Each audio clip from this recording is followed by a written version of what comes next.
Les montagnes blanches. Premier tome de la trilogie des tripodes de John Christopher. Traduit de l'anglais par Michel Postlaniec.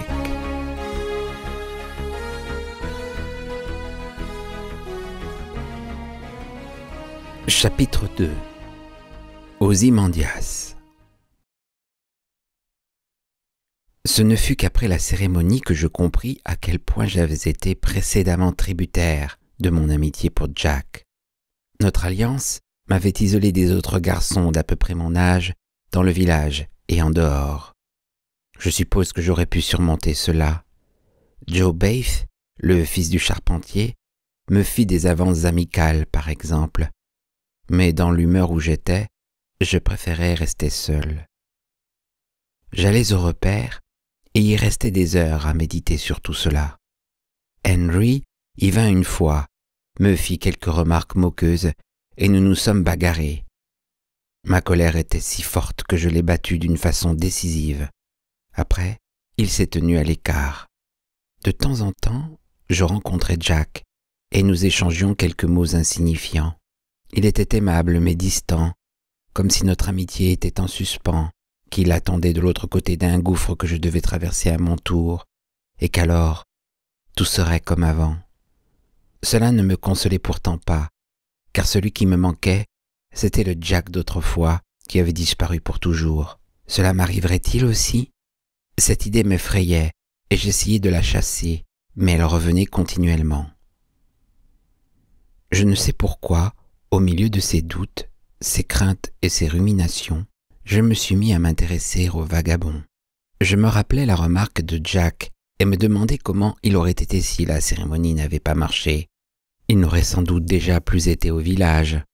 J'ai regardé les vagabonds qui séjournaient chez nous et les ai imaginés avant comme Jack et moi, dans leur propre village, sains et heureux, faisant des projets.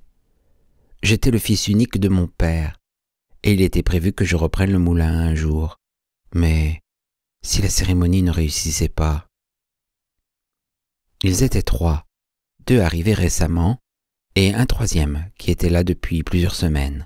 C'était un homme de l'âge de mon père, mais sa barbe était hirsute, ses cheveux gris et clairsemés et l'émail de sa résille visible.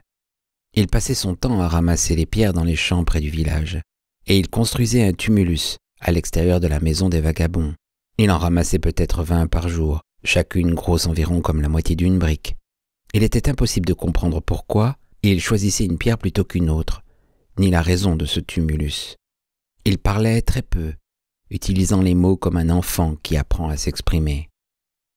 Les deux autres étaient beaucoup plus jeunes, l'un d'eux ayant sans doute été coiffé l'année précédente.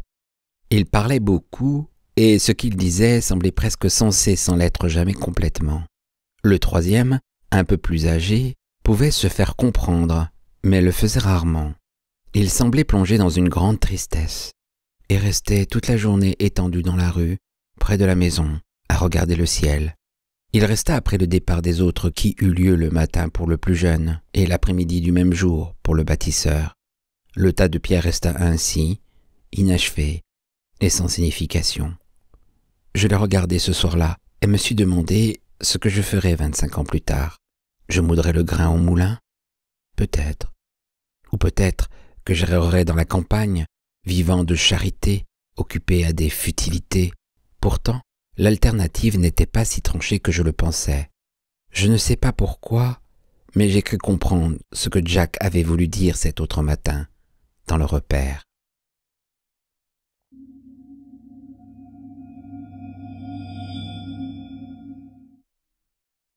Un nouveau vagabond arriva le lendemain, et alors que j'allais au repère, je le vis venir par la route de l'ouest. Il avait selon moi la trentaine. Il était robuste, les cheveux et la barbe roux.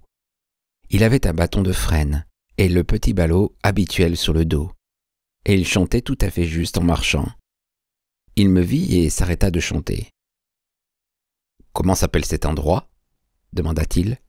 « Ça s'appelle Werton, » lui dis-je. « Werton, » répéta-t-il. « Ah, le plus beau village de la plaine. Ici, nulle angoisse, ici, nulle peine. Me connais-tu, mon garçon? Je fis non de la tête. Je suis le roi de ce pays. Ma femme était la reine d'un pays pluvieux, mais je l'ai laissée à ses larmes. Je m'appelle Ozymandias. Considère mon œuvre, toi le Tout-Puissant, et désespère. Il ne disait rien de sensé, mais au moins il parlait, et les mots eux-mêmes pouvaient être compris. Ça ressemblait un peu à de la poésie, et je me rappelais avoir lu le nom d'Ozymandias dans un poème trouvé dans un livre posé sur l'étagère dans le salon, parmi la douzaine d'autres. Comme il allait vers le village, je le suivis. En se tournant, il me dit « Me suis-tu, mon garçon? Es-tu mon page? » Hélas, hélas, le renard a son trou et l'oiseau s'abrite dans le grand chêne feuillu, mais le Fils de l'homme n'a pas où poser sa tête. N'as-tu donc rien à faire? Rien d'important. Rien est important, c'est vrai. Mais comment un homme trouve-t-il rien? Où ira-t-il le chercher? Je te le dis, si je pouvais trouver rien, je ne serais pas roi, mais empereur. Qui demeure dans la maison en ce jour et à cette heure? Je supposais qu'il parlait de la maison des vagabonds. Un seul, dis-je. Je ne sais pas son nom. Son nom sera Étoile. Et le tien? Will Parker. Ah, Will est un bon nom. Quel est le négoce de ton père, Will? Car tu portes du linge trop fin pour être fils de paysan. Il tient le moulin. Et voici le refrain éternel de son chant. Je n'ai aucune attache ni attachement. As-tu beaucoup d'amis, Will? Non, pas beaucoup. Bonne réponse. Car celui qui dit avoir beaucoup d'amis déclare qu'il n'en a pas. Je dis alors, avec une vivacité qui m'a surpris quand j'y ai réfléchi. En fait, je n'en ai pas. J'en avais un, mais il a été coiffé il y a 1 mois. Il s'arrêta, et moi aussi. Nous étions aux limites du village, en face de la maison de la veuve Ingold. Le vagabond me regarda intensément. Pas d'occupation, importante en tout cas, et pas d'amis. On parle et on se promène avec des vagabonds. Quel âge as-tu, Will? 13 ans. Tu es petit pour 13 ans. Tu prendras donc la résille l'été prochain? Oui. Je vis alors la veuve Ingold qui nous regardait derrière ses rideaux. Le vagabond jeta aussi un coup d'œil dans cette direction, et soudain, il se mit à danser une drôle de petite gigue dans la rue.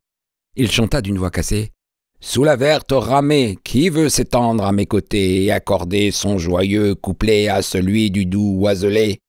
Tout le reste du trajet jusqu'à la maison des vagabonds, il déraisonna, et je fus content de me séparer de lui.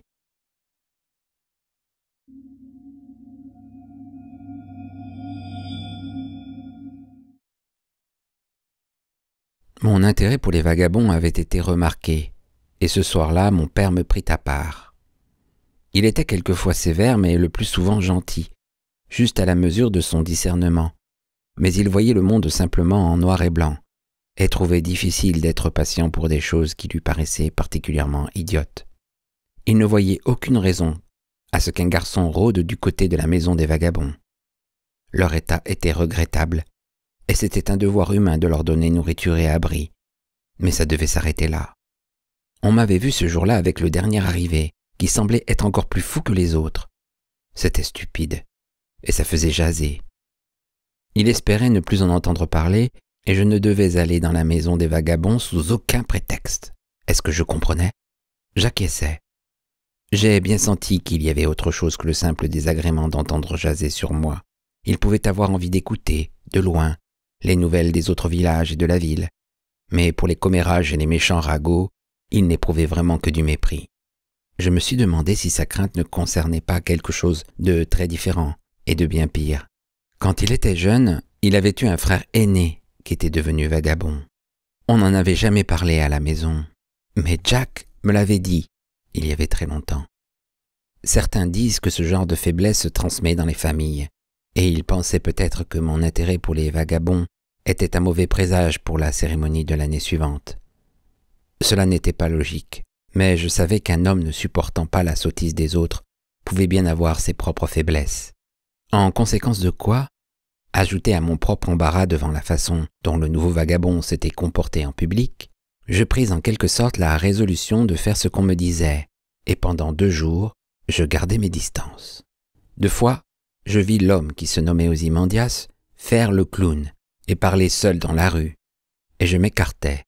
Mais le 3e jour, je suis allé à l'école, non pas par derrière, par le chemin qui suit la rivière, mais par devant, en passant par l'église et par la maison des vagabonds. Il semblait n'y avoir personne, mais quand je suis revenu à midi, j'ai vu Ozymandias arriver à ma rencontre. J'ai pressé le pas et nous nous sommes rejoints au carrefour. Il m'a dit « Bienvenue, Will. Je ne t'ai pas vu tous ces jours. Fus-tu souffrant, mon garçon? La peste? Ou peut-être un simple coryza ?» Il y avait quelque chose en lui qui m'intéressait, qui me fascinait même, et c'était ce qui m'avait amené ici avec l'espoir de le rencontrer. Au moment même où je m'en rendais compte, je pris conscience encore une fois de ce qui m'avait fait l'éviter. Il n'y avait personne dans notre voisinage immédiat, mais d'autres enfants qui rentraient de l'école n'étaient pas très loin derrière moi, et il y avait d'autres personnes me connaissant de l'autre côté du carrefour. Je dis « J'étais occupé » et me préparais à continuer mon chemin. Il posa une main sur mon bras. « Attends un peu, Will. Qui n'a pas d'amis peut aller à son propre rythme et s'arrêter quand il veut pour converser quelques minutes. » « Il faut que je rentre, dis-je. Mon repas m'attend. » J'avais détourné les yeux. Après une légère pause, il ôta sa main. « Alors, il ne faut pas que je te retienne, Will, car bien que l'homme ne vive pas seulement de pain, c'est le pain qu'il doit avoir en premier. » Son ton était enjoué, mais j'ai cru discerner autre chose. De la déception? Je me suis mis en route, mais au bout de quelques pas, j'ai regardé derrière moi. Ses yeux étaient encore fixés sur moi. Je dis à voix basse en bafouillant « Allez-vous parfois dans les champs ?»« Quand le soleil brille. » « Plus loin, sur cette route où je vous ai rencontré, il y a une vieille ruine, à droite. J'y ai mon repère à l'autre bout, là où le taillis commence. Il y a une voûte brisée comme entrée, et une vieille pierre rouge dehors, comme un siège. » Il dit doucement « J'entends bien, Will. Y passes-tu beaucoup de temps ?»« J'y vais généralement après l'école. » Il hocha la tête. « Très bien. » Brusquement, son regard monta vers le ciel, et il tendit les bras au-dessus de sa tête en criant « Et cette année-là arriva Jean, le prophète de la bonne nouvelle, et avec lui une armée d'anges traversant le ciel sur leurs blancs chevaux hongres, soulevant une poussière de nuages, et lançant des étincelles avec leurs sabots qui brûlaient le blé dans les champs, et le mal dans le cœur des hommes. Ainsi parlait Ozymandias. C'est là, c'est là, c'est là. » Les autres remontaient la rue en rentrant de l'école. Je le laissais et me hâtais vers la maison. Je l'entendais encore crier une fois arrivé à la hauteur de l'église. Je suis allé au repère après l'école avec des sentiments d'impatience et de malaise mêlés. Mon père m'avait dit qu'il espérait ne plus avoir vent de mes fréquentations de vagabonds, et il avait mis une opposition formelle à ce que j'aille à leur maison. J'avais obéi à la seconde partie, mais me préparais à passer outre à la première. Je pensais bien qu'il ne verrait en cela que désobéissance délibérée. Et dans quel but? Celui de parler à un homme dont la conversation était un méli-mélo de choses sensées et de choses ineptes, les dernières étant prédominantes. Cela ne valait pas la peine. Et pourtant, en me rappelant les yeux bleus et perspicaces sous la masse de cheveux roux, je ne pouvais m'empêcher de sentir qu'il y avait chez cet homme quelque chose qui valait le risque de la désobéissance. Je restais aux aguets en allant aux ruines et appelais en approchant du repère, mais il n'y avait personne. Personne non plus pendant un bon moment. Je commençais à croire qu'il ne viendrait pas, que son cerveau était si brouillé qu'il n'avait pas compris ou tout oublié, quand j'entendis une brindille craquer et, sortant voir, j'aperçus Ozymandias. Il était à moins de 10 mètres de l'entrée. Il ne chantait pas, ne parlait pas, et se déplaçait sans bruit, presque furtivement. Une nouvelle frayeur me frappa alors. On racontait qu'autrefois, un vagabond avait tué des enfants dans une douzaine de villages, avant d'être pris et pendu. Était-ce possible? Ou celui-ci était-il dangereux? Je l'avais invité ici sans le dire à personne, et un appel au secours ne serait pas entendu, si loin du village. Je m'immobilisai contre le mur du repère, prêt à bondir pour m'échapper. Mais un seul coup d'œil vers lui quand il entra me rassura. Qu'il fût fou ou non, j'étais sûr que cet homme était honnête. Son expression était celle de la bonne humeur. Il dit « Je t'ai donc trouvé, Will. Il regarda autour de lui d'un air approbateur. « Tu as un coin confortable ici. » « C'est surtout mon cousin Jack qui l'a arrangé. Il est plus doué de ses mains que moi. »« Celui qui a été coiffé cet été ?»« Oui. »« Tu as suivi la cérémonie ?» J'acquiesçai. « Comment est-il depuis ?»« Bien, dis-je, mais différent. »« Il est devenu un homme. »« Pas seulement. »« Raconte-moi. » Et j'hésitais un peu, mais sa voix et ses gestes ainsi que son visage m'inspiraient confiance. Je pris aussi conscience qu'il parlait naturellement et intelligemment, sans ces mots étranges et ces expressions archaïques qu'il utilisait précédemment. Je me mis à parler de façon décousue d'abord, puis avec plus d'aisance, de ce que Jack m'avait dit et de ma propre perplexité. Il m'écoutait en hochant parfois la tête mais sans m'interrompre. Quand j'eus terminé, il me dit « Dis-moi, Will, que penses-tu des tripodes ?» Je dis sincèrement « Je ne sais pas. Je les considérais comme allant de soi. J'avais peur d'eux, je suppose. Mais maintenant, il y a des questions dans ma tête. » « Les as-tu posées à tes aînés ?»« À quoi bon? Personne ne parle des tripodes. On apprend ça quand on est petit. »« Veux-tu que j'y réponde ?» demanda-t-il. « Dans la mesure où je le peux. » Il y a une chose dont je fus certain, et je l'ai dite brusquement. « Vous n'êtes pas un vagabond !» Il a souri. « Ça dépend du sens que tu donnes à ce mot-là. Je vais d'un endroit à un autre, comme tu vois, et je me comporte bizarrement. Mais pour donner le change, pas parce qu'il vous est impossible de faire autrement. Votre cerveau n'a pas été modifié. » « Non, pas comme celui des vagabonds, pas comme celui de ton cousin Jack non plus. »« Mais vous avez été coiffé !» Il toucha le filet métallique sous sa toison rousse. « D'accord, mais pas par les tripodes, par des hommes libres. » Désorienté, je dis « Je ne comprends pas. »« Comment pourrais-tu ? Mais écoute, et je vais te le dire. Les tripodes d'abord. Sais-tu ce qu'ils sont ?» Je fis non de la tête et il continua. « Nous non plus, pas de façon certaine. Il y a deux versions. L'une dit que ce sont des machines faites par les hommes qui se sont révoltés contre eux et les ont asservis. »« Autrefois, à l'époque du vaisseau géant des grandes cités ?»« Oui. C'est une histoire que je trouve difficile à croire, parce que je ne vois pas comment les hommes ont pu donner l'intelligence aux machines. L'autre histoire est qu'ils ne viennent pas de ce monde-ci, mais d'un autre. » « Un autre ?» J'étais encore perdu. Il dit « On ne t'apprend rien sur les étoiles à l'école, n'est-ce pas ? Leur étude rend peut-être la seconde histoire plus crédible. On ne te dit pas que les étoiles de la nuit, les centaines et les millions d'étoiles, sont des soleils comme le nôtre, et qu'autour de certaines d'entre elles tournent des planètes comme notre Terre tourne autour de ce soleil. » J'étais troublé. Rien qu'à cette idée, ça tournait dans ma tête. Je dis « Est-ce vrai ?» « Tout à fait vrai. Et il se peut que les tripodes soient venus en premier lieu de l'un de ces mondes. Il se peut que les tripodes eux-mêmes ne soient que des véhicules pour des créatures qui voyagent à l'intérieur. Nous n'avons jamais vu l'intérieur d'un tripode. Nous ne savons donc pas. Et l'hérésie, c'est le moyen par lequel ils s'assurent de la docilité et de l'obéissance des hommes. » Tout d'abord, cela me sembla incroyable. Puis, cela me parut incroyable de ne pas l'avoir compris avant. Mais toute ma vie, j'avais considéré les cérémonies comme quelque chose qui allait de soi. Tous mes aînés étaient coiffés et contents de l'être. C'était la marque de l'âge adulte, la célébration étant solennelle et liée dans mon esprit au jour de la fête et au banquet. Malgré les quelques-uns qui en souffraient et devenaient des vagabonds, c'était un devoir que tous les enfants attendaient avec plaisir.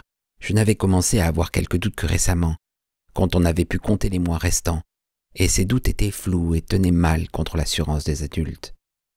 Jack avait eu des doutes aussi, puis, avec la cérémonie, il s'était effacé. Je dis, elles font penser les hommes comme le veulent les tripodes. Elles contrôlent le cerveau. Comment et dans quelle proportion, nous l'ignorons. Comme tu le sais, le métal est uni à la chair pour qu'il ne puisse plus être enlevé. Il semble que certains ordres généraux soient transmis quand la résille est implantée. Par la suite, des ordres particuliers peuvent être donnés à des gens spécifiques, mais en ce qui concerne la majorité, ça ne paraît pas les déranger. Et les vagabonds ? Encore quelque chose qu'on ne peut que supposer. C'est peut-être dès le départ des cerveaux faibles qui cèdent sous l'effort, ou peut-être le contraire, trop forts, si bien qu'ils résistent à la domination jusqu'à la rupture. Cette pensée me fit frissonner. Une voix à l'intérieur de la tête, inéluctable et irrésistible. La colère m'enflamma, pas seulement pour les vagabonds, mais pour tous les autres, mes parents et aînés. « Jack, vous avez parlé d'hommes libres, dis-je. Les tripodes ne gouvernent donc pas toute la terre ? Presque toute.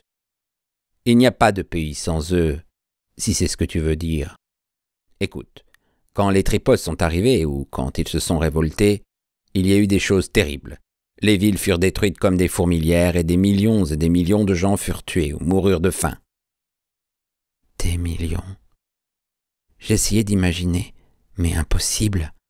Notre village, qui n'était pas réputé petit, comptait environ 400 âmes. Il y en avait une trentaine de mille dans la cité de Winchester et alentour. Je hochai la tête.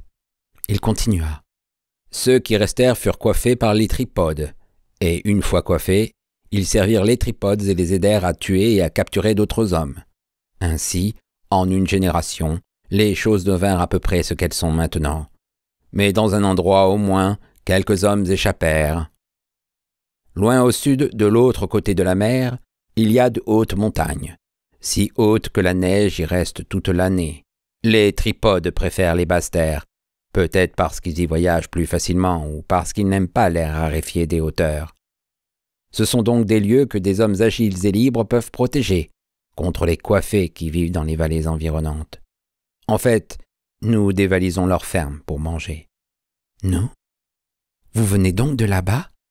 Il acquiesça. Et la résille que vous portez ? Prise à un mort.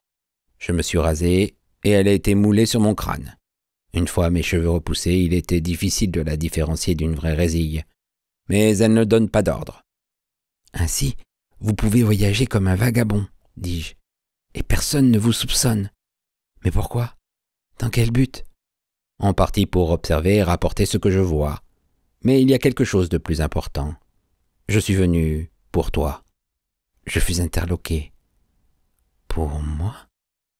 Toi et d'autres comme toi, ceux qui ne sont pas encore coiffés, mais qui sont assez âgés pour poser des questions et comprendre les réponses, et pour faire un long voyage difficile, dangereux peut-être. Vers le sud ? Vers le sud, vers les montagnes blanches, avec la vie dure au bout du voyage, mais libre. Alors ? Vous m'y emmènerez ? Non, je ne suis pas encore prêt à rentrer, et ce serait plus dangereux.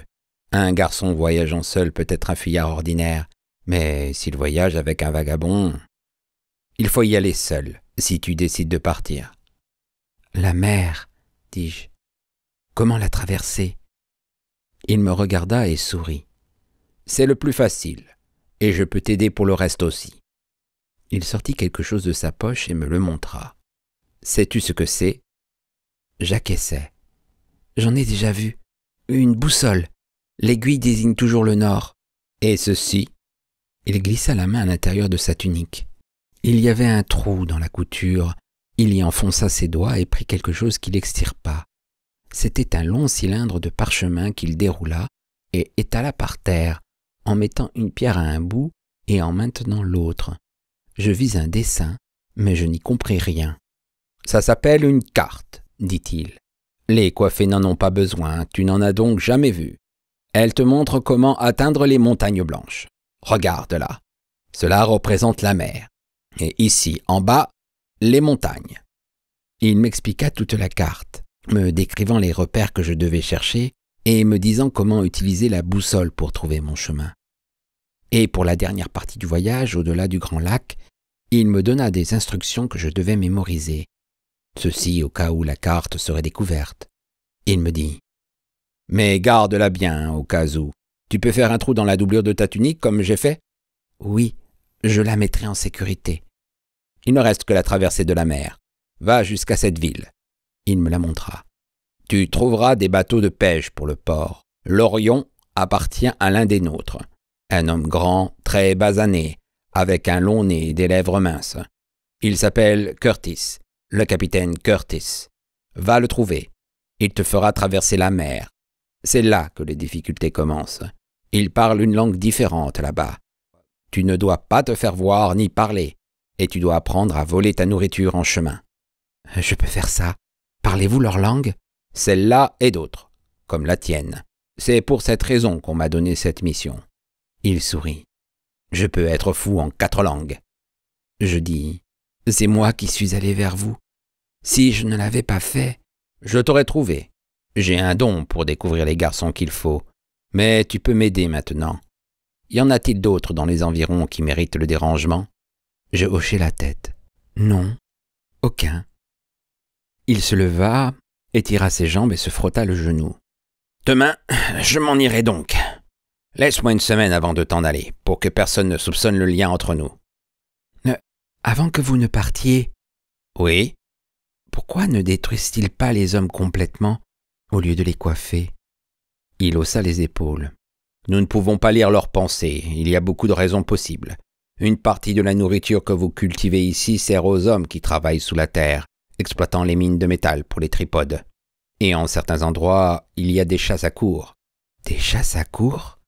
Les tripodes chassent l'homme, comme les hommes chassent le cerf. Je frissonnais. Et ils emmènent des hommes et des femmes dans leurs cités pour des raisons que nous ne pouvons qu'imaginer. Ils ont donc des cités? Pas de ce côté-ci de la mer. Je n'en ai pas vu, mais je connais ceux qui les ont vus. Des tours et des flèches de métal, dit-on, derrière une grande enceinte, affreuse et brillante. Je dis, savez-vous depuis quand? Depuis quand les tripodes gouvernent? Plus de 100 ans. Mais pour les coiffer, c'est comme si ça faisait 10 000 ans. Il me tendit la main. Fais de ton mieux, Will. Oui, dis-je. Son étreinte était ferme. J'espère te revoir dans les montagnes blanches. Le lendemain, comme il l'avait dit, il était parti. Je me mis à faire mes préparatifs. Il y avait une grosse pierre détachable dans le mur du fond du repère, avec une cachette derrière. Seul Jack la connaissait, et il ne reviendrait pas là. J'y mis des choses, de la nourriture, une chemise, une paire de chaussures, en vue du voyage. Je prenais peu de nourriture à la fois, choisissant ce qui se conservait le mieux. Du bœuf salé et du jambon, un petit fromage entier, des céréales. Je crois que ma mère remarqua que certaines choses manquaient et qu'elle en fut intriguée. Je regrettais de les quitter, elle et mon père, et de les rendre malheureux par mon départ. L'hérésie n'offrait aucun remède au chagrin humain. Mais je ne pouvais pas rester, pas plus qu'un mouton ne pourrait passer la porte de l'abattoir s'il savait ce qu'il y a derrière. Et je savais que je préférais mourir plutôt que de porter une résille.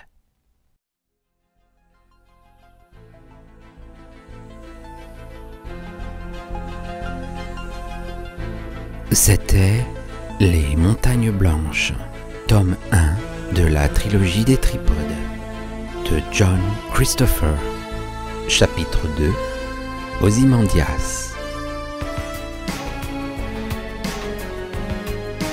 Si vous avez apprécié cette lecture, merci de liker, commenter et de vous abonner à la chaîne. À bientôt.